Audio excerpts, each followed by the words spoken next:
And I see everybody kind of coming together for the panel. Excellent. Thank you for showing your faces if it's possible for you. So I have a few questions prepared for the panel, and I'll start with a broad one. We've heard of, certainly the Van Gogh project. That's a real case, real use of linked art in action. And so I wanted to ask you how you, all of you, or whoever can answer that question, how the linked art data model was helpful to support the mission of your institution, of your museum. And if you haven't done that yet, what makes you lean towards adopting linked art as a model? And I think we should probably please, state your name and your affiliation when you answer. We skip regular introductions. Sorry. Who wants to take this general question on first?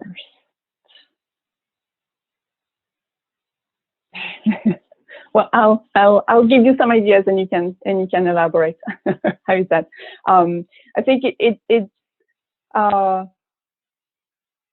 fairly clear in the way, for example, the Georgia O'Keeffe Museum has used linked art, how the Van Gogh project has used linked art, how it's a good architecture, overarching framework to bring different data sets from multiple different institutions and maybe even from different types of collections together. It's got enough flexibility that it's helpful in that instance. And who, as an institution, I suppose, museums have collections of many different types, and providing a simple way to, or a shared way to access them, to interact with them, sounds like a good idea.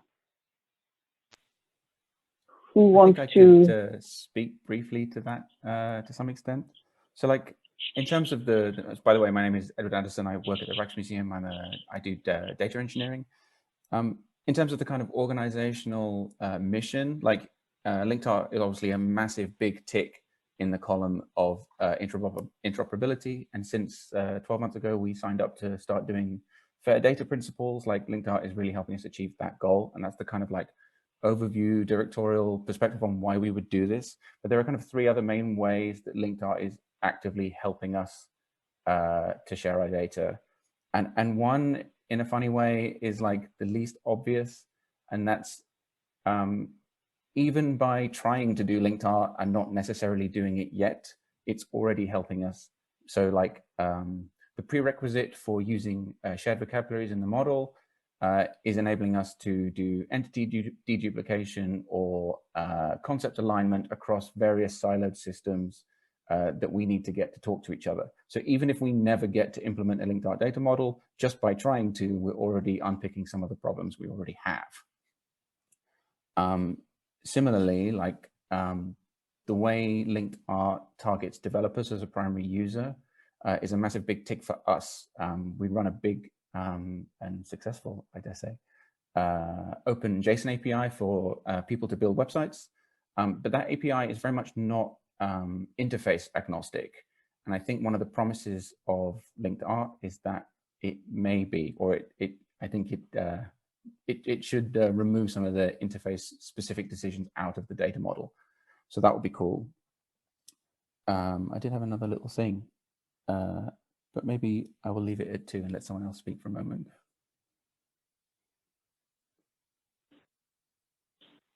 Who would like to... Sorry. I will actually just interrupt. Oh, you came back with that. To say that part of our integration work between all our different systems is that we want to be running CIDOC CRM under the hood, and that the linked art documentation is like some of the best place to find the patterns that are best practice for implementing that stuff. Like how should I relate an agent to an activity, to a technique, to whatever. Like linked art tells me how to do that in CRM in a really nice way. That's it. That's a really good point, isn't it? Having clear documentation, and also documentation based on true data, true scenarios that we see in our institutions, in our backend systems. Yeah, just to elaborate a tiny little bit on your first point about entity deduplication by adopting the linked art framework. That's very true. I would even go one step further. I think it's it's a nice way to certainly clean up the data, but also to switch to a mode where we're not just expressing cataloging information. We're now thinking into more and more event-centric framework, right? We're not just looking at the dimensions of the object. We're not just looking at the medium of the object. We're looking at the object and how it interacts with other entities during its life. And that's a massive switch, I think, for museums, right? Anyway, so that's one of my takeaways on that question. Anyway, I can add a little bit, Emmanuelle, actually, because what you just said was really key and something that I'm Samantha Norling. I'm Digital Collections Manager at the Indianapolis Museum of Art at Newfields. And I'm part of the Linked Art editorial board. And Emmanuelle just made a point about, the event-specific nature of CIDOC CRM being a really key, almost just shift in the way we're approaching and thinking about our collections, their life cycle, everything that's happened in them. And we will be implementing linked art as one of the serialization options for our new collections API that we're developing. And I think one of the main things that is exciting for me about this, more museums starting to use linked art and specifically an event-based conceptual reference model, is what we've already started seeing with museums like the George O'Keeffe Museum's new collection site. We're seeing it with the Duchamp Archives portal. You're not just looking at what are the objects and getting those search results. You're seeing what exhibitions have things appeared in. You're seeing objects in that context.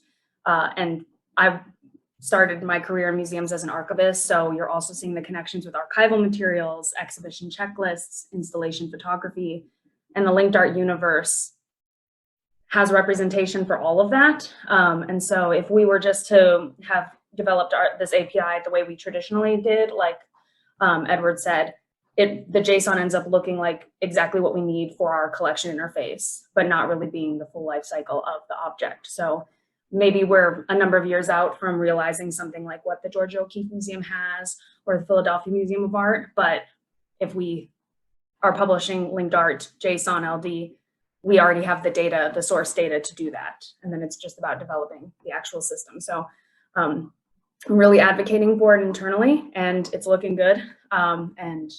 Being part of the whole process helps, because I think as soon as the linked art 1.0 spec is finalized, I'm hoping we can implement. That's great. Thanks for sharing the news, Sammy. That's very cool. Just one final point on that idea of how does linked art mesh with the institutional mission. Thinking back on Michiel's presentation, but also Edward's presentation on Monday, and even Thomas's on yesterday, actually. This idea of reaching out. Let me rephrase that. The concept, the notion of linked art having relying on external authorities and URIs for knowledge built outside of the institution, of the museum. That's really important, because we can't do it all, right? We can't fully document our objects and all the other things they might have been part of when they were outside of our institution. So I think, that built-in model essentially brings in a lot of knowledge from the outside, and that's a major boost to capacity in museums, right? I mean, and I'm certainly thinking about how linked out reaches out to the Getty vocabularies, but also other external authorities, right? And I know, so Thomas has the project right now translating the AT for the University of Zurich, SARI, right? That's the institution. Anyway, so there are a number of benefits to the model. I'm looking at the clock. Should we move on to actually more in-depth data questions? Thinking about data, we have a lot of it in museums, sometimes not so much in tip-top shape. So can somebody talk a little bit about what data is good enough for LICTA? What's the threshold? What's the minimum requirement?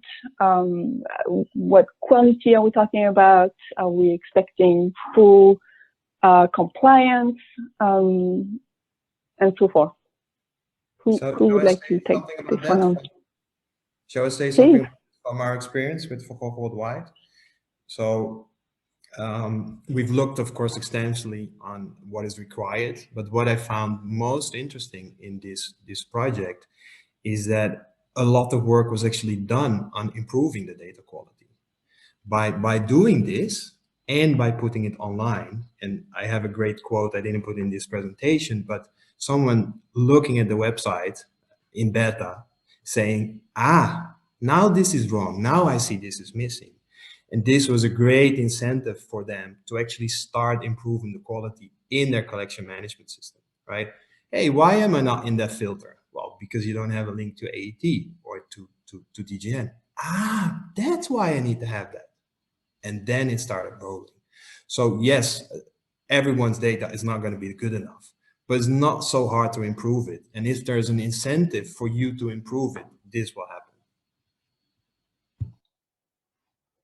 Just to Thank you for that, yeah. echo that, I think we've seen here at Yale that same exact pattern where we're working on a cross-collection site, and as one institution within the university publishes something and their data becomes easier to understand, better promoted within the system, that encourages everyone else to keep up. So yeah, the full support of Michiel's discussion. I think one of the other aspects is both to the advantages of using linked out and some of the data questions, is that it gives us a framework, a focused framework, not the we can describe everything CRM, but here we are in a museum context or a cultural heritage stewardship context. What do we need to do and what are the benefits of doing it?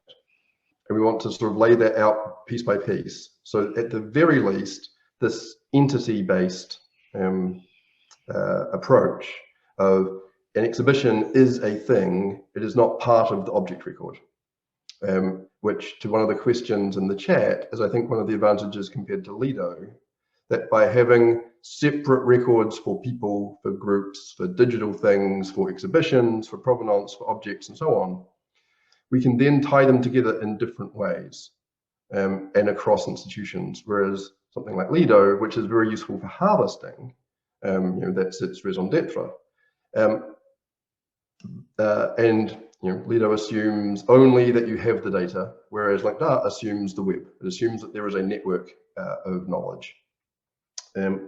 So it means that if you can publish even just, here is the persistent identifier for the exhibition, and here is its name, hopefully adding on, and here is a description of the exhibition, or the object, or the person, or the place. Then it can be incrementally improved over time as more and more knowledge becomes available. And with something like annotations or feedback from the from audiences, we might be able to also include the community in some of that enhancement. I think there's some early work in looking at how do we engage with the audience to obtain knowledge from them, and particularly in this COVID era where everyone is looking at objects in a digital space, where it's much easier to get that knowledge compared to someone looking at an object in a physical space. I know the Smithsonian have had quite a lot of success in doing this over the last couple of years.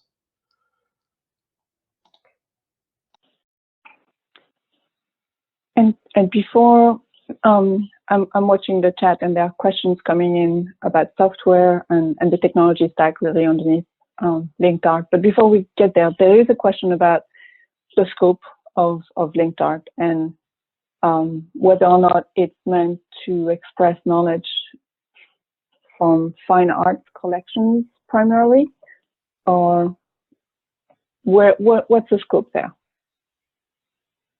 No, as co-chair, I'll briefly take this one. So the scope is to focus on artworks, but not exclusively. So if we can provide patterns that are useful for others, then that's wonderful. If there was a very complicated scenario that wasn't to do with art, then we would probably not want to take it on. But maybe Athanasios, if you'd like to talk about the conservation relationship to linked art, I think that's an excellent example of how we want to sort of build an ecosystem of knowledge and data rather than sort of own it all in one place. Yeah, no, absolutely. I mean, first of all, to say that because all of the linked art patterns are based on the CRM, I mean, the CRM classes are very general, so they're bound to apply to many more objects than just fine art collections. But I mean, we can easily extend that to conservation. So the area that I'm working on, which is conservation documentation, we produce lots of records that are related to objects, obviously, with a little bit of extra work, I think it will be fairly straightforward to connect these records to the existing linked art model. I mean, from my point of view, coming from a slightly different field, I guess a more specific field, having that capacity is particularly useful because it wouldn't be possible otherwise to establish projects to develop software and so on a separate model. So the advantage is that you can use tools that are built for a broader community to serve other communities as well. And yeah, there's no doubt that the models and the patterns that are in linked art can also serve conservation data, for example, and in different scale. I mean, as you know, basic records or with a bit of extra work extend to even more detailed conservation records. And Thomas, did you want to talk about architecture? Yes, I can briefly add a thing. Thomas Hensley from the Federal Institute of Technology, Director, Digital, and Director of the Swiss Art Research Infrastructure here. So I can definitely confirm what Athanasios was just right now saying. So we see a huge advantage that the linked art model is focused on collections, on art, fine art, and serialized data consumption as a starting point. But what we do here, we are right now transforming the data of a 40-year-old, really basic but extremely information rich and database on a historic architectural archive, which holds most part of the SIAM bequests here in Zurich, thanks to Siegfried Gideon. And we realized exactly what Rob was describing, that, for instance, they just use text fields to talk about architectural competitions or exhibitions or whatever, architectural critique.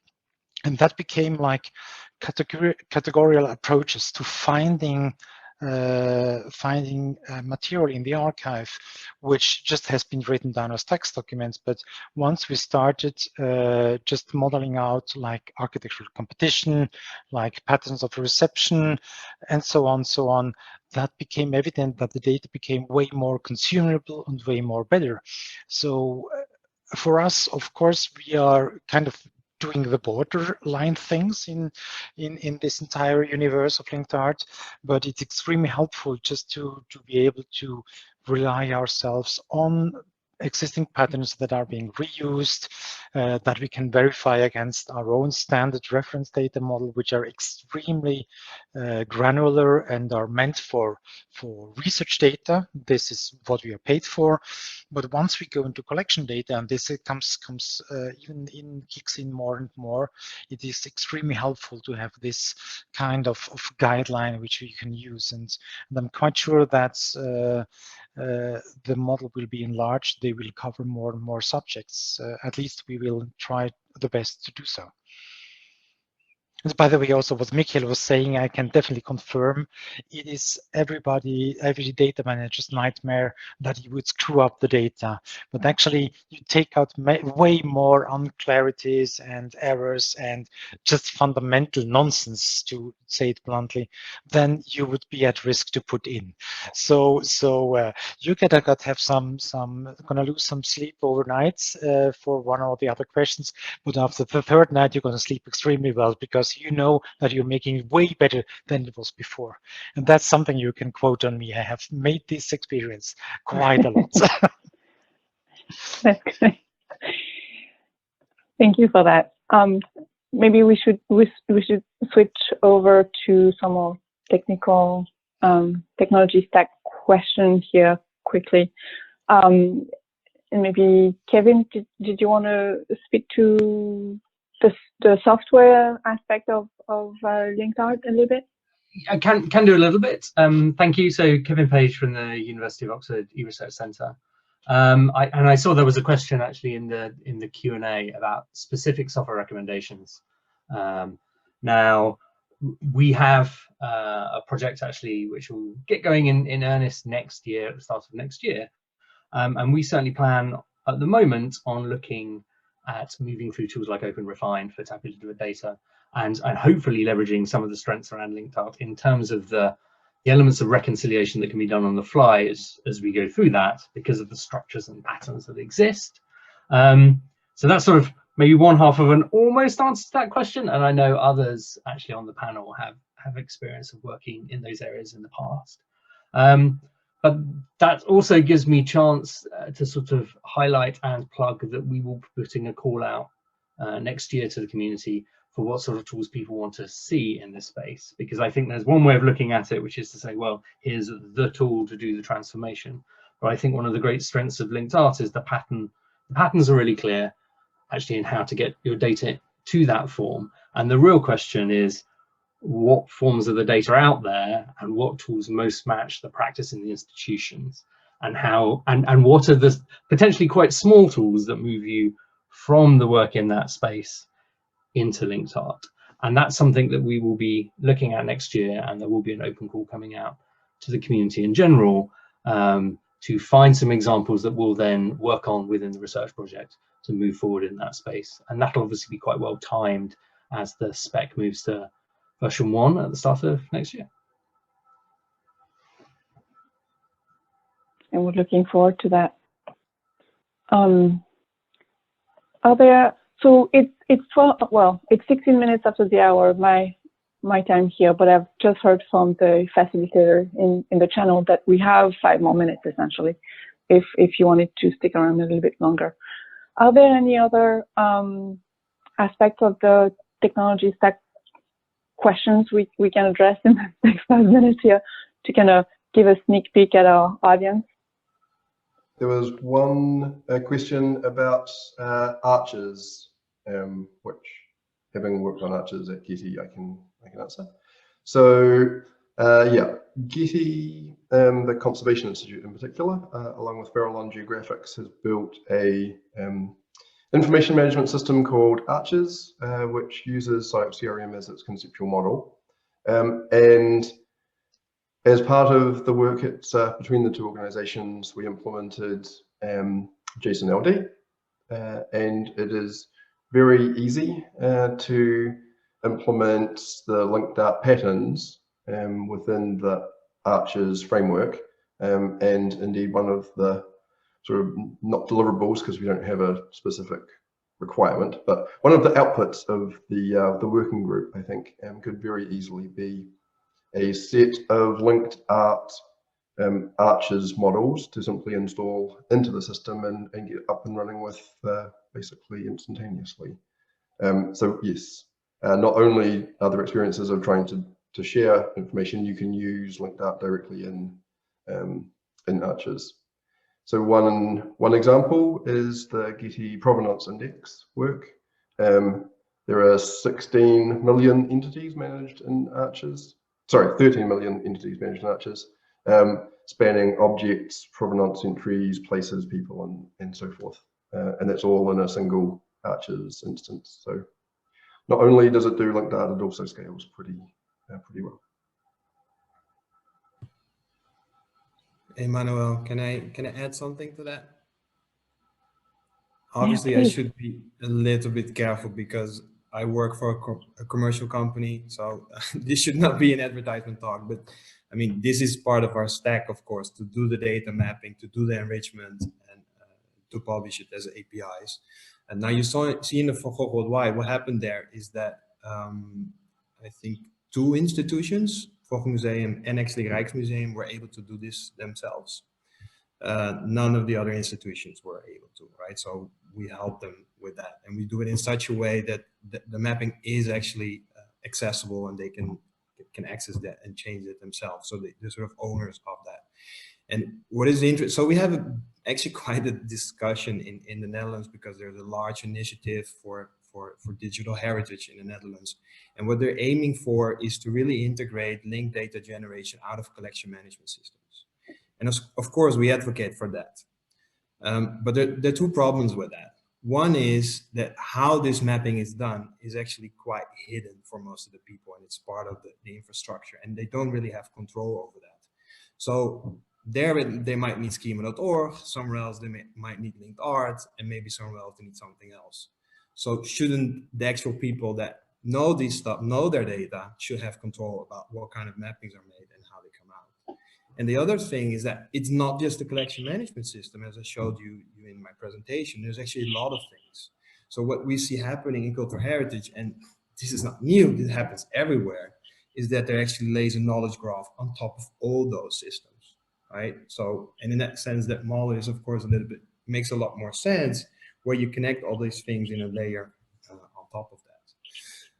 Now, if you can add one more thing, because I saw in Rob's slides that validation is coming in 2021. So that's really, really important, because that was one of the main things that people ask for in Verhoogd Worldwide. So we actually have a shackle definition of linked art. It's not complete, but it works. So that would be maybe interesting also to connect upon that. And what we found out is having a shackle, well, maybe technological term, but this is a constrained language to define for linked data.